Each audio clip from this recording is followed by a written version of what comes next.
bakunzi via Horikanani TV turabaramukije cyane tubifuriza amahoro ya Kristo Yesu muganze imitima yanyu turabakunda cyane ngene muhora mukurikirana ibiganiro byacu reka dusenge mbere ko dusoma ijambo ry'Imana. Uhoraho Mana yacu turagushimiye ku ngabire idasanzwe waduhaye mwami, turagushimiye cyane ku gitondo cyiza waduhaye, izina ryawe rihabwa icubahiro cyinshi, ijambo ryawe n'imbuto itabora igiye kubibwa mu mitima y'abantu, urivomere. Haleluya, urivomere mukunzi wacu Yesu, urakoze kutugirira neza mu izina rya Yesu, amen.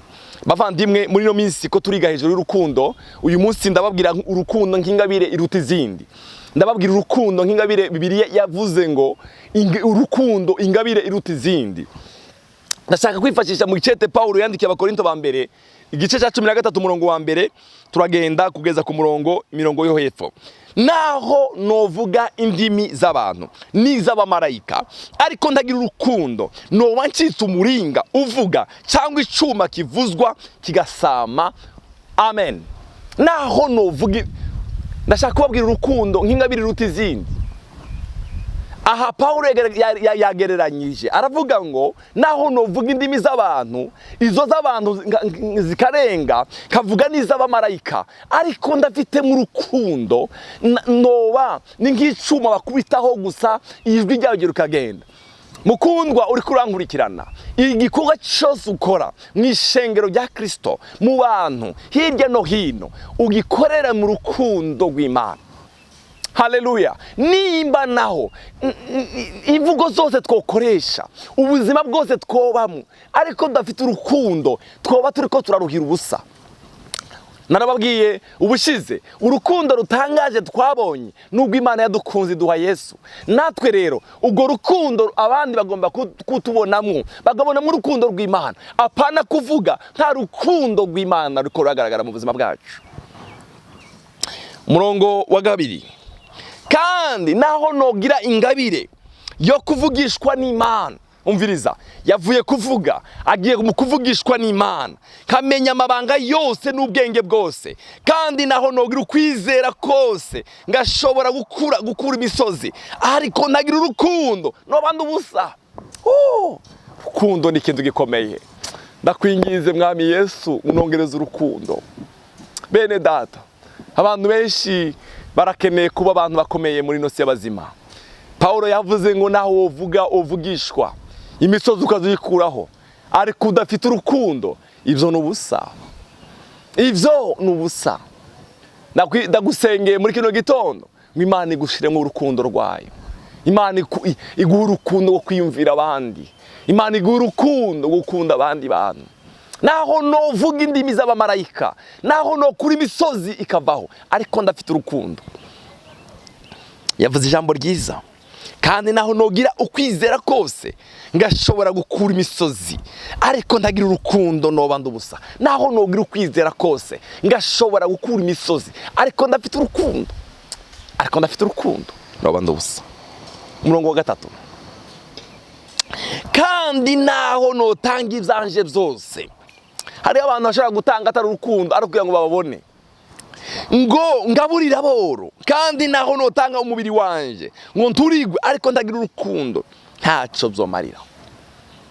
Igikorwa cyose uzogikorere mu rukundo.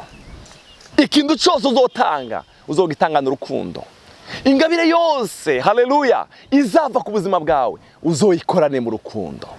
Ivyo wokora byose bitari mu rukundo, mu by'ukuri mukundwa uri kurankurikirana, nta na kimwe cyogeraho. Ndakwifurije urukundo rw'Imana. Murongo wa kane, urukundo agiye kuvuga rero ngene urukundo rumeze. Urukundo rurihangana. Urukundo rurihangana. Bene data, muri kino gihe cya none hariho Satani yarije mu ngo, aratanga divorce abantu ko baratandukana ku rugezo rutigeze rubaho ku isi. Mareka bakubwire urukundo rurihangana. Nimba udashobora kwihanganira iryo kosa uwo muntu yagukoreye, nta rukundo ufise. hari igihe tubwirana amajambo umugore wawe ukamwita ayandi majambo, ukamwita ayandi mazina, ariko yakora ikosa ugahindura ya mazina yose ugahitishamo umurongo, nta rukundo wari ufise. Hari igihe twitana amazina nta rukundo, kuko iyo umwise izina ukamwita irindi zina y'urukundo umukunda, niyo akoze ikosa rwa rukundo rurafuka, rurihangana. Dushobora umugore gukora ikosa rimwe uyu munsi uvuge ngo muje kugira divorce, nishobona ko gikwiriye. Urukundo rurihangana, urukundo rurihangana, urukundo rurihangana. Hey, barashaka kugutuka, barashaka kukubwira nabi, kubera urukundo rw'Imana ruri muri wowe rukihangana. Urukundo rurihangana. Icya kabiri, urukundo rugira neza. Urukundo rugira neza. Haleluya. Ndakwifuriza kugira neza, ndakwifuriza kwiyumvira abandi, ndakwifuriza gutekereza ku bandi. Urukundo ruza rugira neza, urukundo rugira neza. Haleluya. Icya gatatu, urukundo tirugira ishari. Bene data, hari ishari ryabaye mu bantu, ugasanga abantu bafite ishari ritagira umuntu, ugasanga bafite ishari, uwo mukorano ugasanga mufite ishari. Urukundo ntirugira ishari. Nimba ufite ishari mu mutima wawe, nta rukundo ruri mu mutima wawe. Urukundo ntabwo ruza rugira ishari. Uno munsi urashobora kubona umuntu kanaka arakurusha ikintu, urukundo ntirugira ishari. Urukundo ntirugira ishari. Nimba ufite ishari mu mutima wawe, nta rukundo ruriyo. Urukundo ntirugira ishari. Urashaka kubona umuntu ateye imbere kurusha wowe, mubakunda munezererwa umugisha wiwe. Urukundo ntirugira ishari. Haleluya. Urukundo ntigwihayagiza, ntigwihayagiza ngo wikubita ku mutima. Oya, urukundo ntirudagwihayagiza, ntigwihimbaza. Hari abantu baza biyihimbaza, agakora ikintu kanaka, agashaka ngo abantu bose urukundo ntago ruzagwihimbaza. Ntirukora ibiteye isoni. Igihe ukora ibintu biteye isoni, ntabwo uri mu rukundo. Urukundo ntabwo ruza rukora ibintu biteye isoni. Urukundo ntabwo ruza ruvuga amajambo ateye isoni. Urukundo ntabwo ruza urukundo ntiruza rukora ibiteye isoni. Ntirurondera izarwo, ntigwiciraho, ntigwiyumvira ikibi ku bantu. Urukundo ntabwo ruza rwiyumvira ikibi kuba. Iyo ufise urukundo ntabwo urara wicaye kubw'abandi, kubw'ikibi ku bandi. Ntabwo, haleluya, ntigwiyumvira ikibi ku bantu. Urukundo ntabwo ruza rwiyumvira ikibi ku bantu. Haleluya. Ntirunezererwa uko bitanya kw'abandi. Urazi yuko ari abantu baza banezererwa n'icyaha cy'abandi. Umuntu yakora mu cyaha bakanezerwa. Urukundo, iyo umuntu afise urukundo, ntabwo ntirunezererwa uko bitanya kw'abandi. Oya, ariko runezererwa ukuri, runezererwa n'ukuri. Haleluya. Rurenza ko muri byose, rurenza ko muri byose, rwizera byose, rwizigira byose, rwihanganira byose. Amen. Amen. Rurenza ko muri byose, rwizera byose, rwizigira byose, rwihanganira byose. Haleluya. Ndagusengera ngo Imana ikushire mu rukundo rwayo.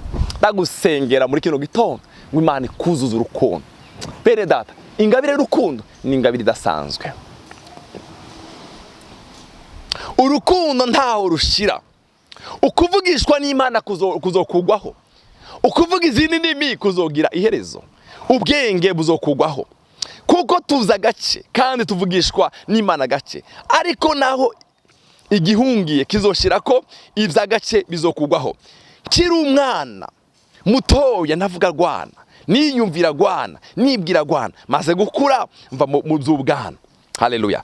Kuko ubu turabira mu kirori ibyijije, ariko ico gihe tuzoraba kabaraba nimbona kubone. Ubu nze gace, ariko ico gihe nzomenya rwose kuko namenye rwose.